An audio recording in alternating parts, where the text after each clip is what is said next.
Good morning. We've talked the whole night through. Good morning. You're listening to Where You Live with Gene Sullivan.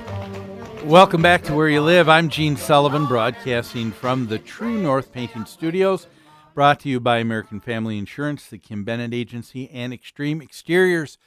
I want to let all my listeners know that, the State Fair is probably just about 2 weeks around the corner.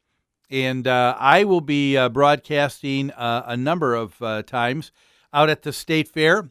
I will be broadcasting live on Saturday. I believe that would be the 23rd of August at our regular time at 10 a.m. here on AM 1280 The Patriot. And then the following week, every week, Monday through Friday during the beginning of the drive home time between 4 and 5 p.m., Mr.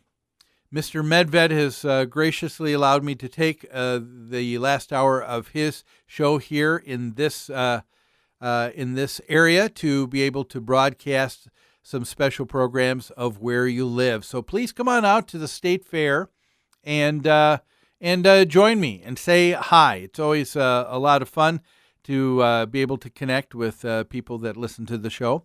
And so that'll be Monday through Friday, that first week of the fair at 4 to 5 p.m.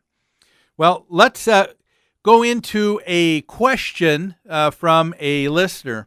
And this just dovetails perfectly with that first story that we're talking about, this woman in Methuen, Massachusetts, who just couldn't get along with anybody. Here's a question, and I get this question quite a bit. Someone said, Dear Gene, who is in charge of our HOA property? The manager and property management company seems to make all the decisions, and that the directors just go along with those decisions. But isn't the board supposed to be voting on issues? And aren't they the ones that are in charge? And then lastly, what if we feel that the people that are on the board aren't even making decisions in our best interest? Who's above the board? This is a question that we get quite a bit. It's a very good one, too. And I'd like to be able to try and answer that today. And first of all, let me just say that when you end up seeing a management company that seems to be moving forward with a direction or with a certain violation, they're the ones that are doing the communicating. Please know that they are just acting in as an agent for the board of directors. It is the board of directors truly who make the decisions and who are accountable to the homeowners for the decisions that take place in that association. The management company's job is just to carry those orders out. And but one of the most fundamental issues every individual homeowner must face at one time or another, if you live in an HOA, is what can I do when I disagree with the actions and the decisions of the board in my community? Okay, I'd like to share a couple of things that I've shared over the years to a number of clients. And what I'd like to talk about here now, just for a few minutes, is a real systematic policy and procedure to follow. And ultimately, it's not meant to be more formal and to be something that's to be confusing at all, but quite the contrary. It's to allow everyone in the association to have an opportunity to be heard in a manner that's consistent, in a manner that's fair, and allows for the true wishes of the majority to be established. And so I'd like to talk about who is that and who is above the board. Is it the management company? I said, no, it's not. Who is above the board? And people are surprised when I give them this answer. Who's above the board of directors in any homeowner association? You, the homeowner. That's right. Because it is you, the homeowner, that takes the time at an annual meeting to vote for people to be put into those positions. Now, I know a lot of people will say, well, I don't think it's an important position. I don't even think those meetings are important, so I don't show up. Well, that's your choice. And what you're stating by making your choice not to attend, by establishing your choice of not getting involved, and that is that you're saying that you're okay with whatever the decisions with whoever happens to show up and wants to be in those positions. And so you still are giving your consent. And that we talked about that in the last segment, the idea of the consent of the governed. The reason there is authority with someone who's elected is because there was a consent given by those that they are going to govern, that are saying, we're going to put you with temporary authority to make decisions. If we like it, guess what? We'll vote you in again. That's why politicians get reelected. If things don't go well, guess what? We're going to vote you out and we're going to put someone else in that position. So ultimately, who has the authority over the board of directors? That would be you, the homeowner, okay?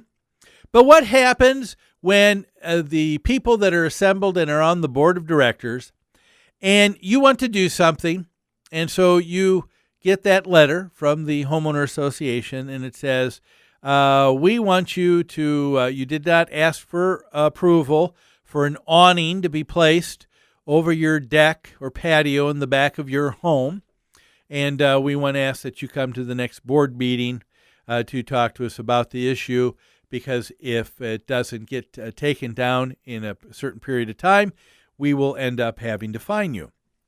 Now you're all upset because you think it looks quite nice. You think it's quite lovely. You know other places, other associations that allow people to have awnings. But you didn't ask the board, did you? And so because there was that contractual agreement that we talked about last segment, where you and all the other owners agreed to civilly act and treat one another with the same respect, and that was that you were going to, before you make changes, you were going to confer with the board and get permission and approval that way. So what do you do when the board says no? How do you move forward with it? Well, the first thing that you need to do as a homeowner is go to that meeting. If the board says we'd like to talk to you about this issue, don't just get upset. Don't just say, I'll show you, and then just be angry with them. Show up to the meeting and apologize and make a formal petition, an appeal to the board to rethink and ask them to see if possibly other owners might not also agree with you in your position. You know, I think you're going to be surprised. A lot of times, more than 50% of the times, the people that are on the board, when a homeowner asks for permission to do something that might be different than what the rules and regulations allow, you know what? Those board members are usually very thoughtful, and they will ask committee members of architecture committee or maintenance committee to go out and do some door knocking. The board members may do some door knocking to try and find and see if they can come up with feedback from enough homeowners to see if maybe a change would be warranted in the association. So don't think that the board just naturally wants to go to that position of just saying no, no, no. But to do that, you need to be positive and you need to approach the board. So if you have not taken it upon yourself, in this case, to put the awning on the back deck ahead of time here, but are instead approaching the board, that's even better. Go ahead, ask for to be put on the agenda of the board meeting and make a petition. Ask the board to think about it. The board will either say yes or no, or they'll say we're going to find out and get feedback from other homeowners. And then you may be surprised and you move forward. But what if the board comes back and they say, no, we don't think that this should take place. And let's say they're not going to talk to the homeowners about it. Well, guess what? I did mention at the beginning, didn't I, that who's above the board? you the homeowner. So is there something in place in those governing documents, those pesky papers that nobody read before they purchased into the homeowner association that deals with this? The answer is yes, there is. You'll probably find in your governing document somewhere that if you have made a request for the board to think about an issue, to ask for a special meeting, and the board says no, what can you do? Well, I'll tell you what you can do, but we're going to take a break right now. So just hold that thought, and I will share that with you after these messages.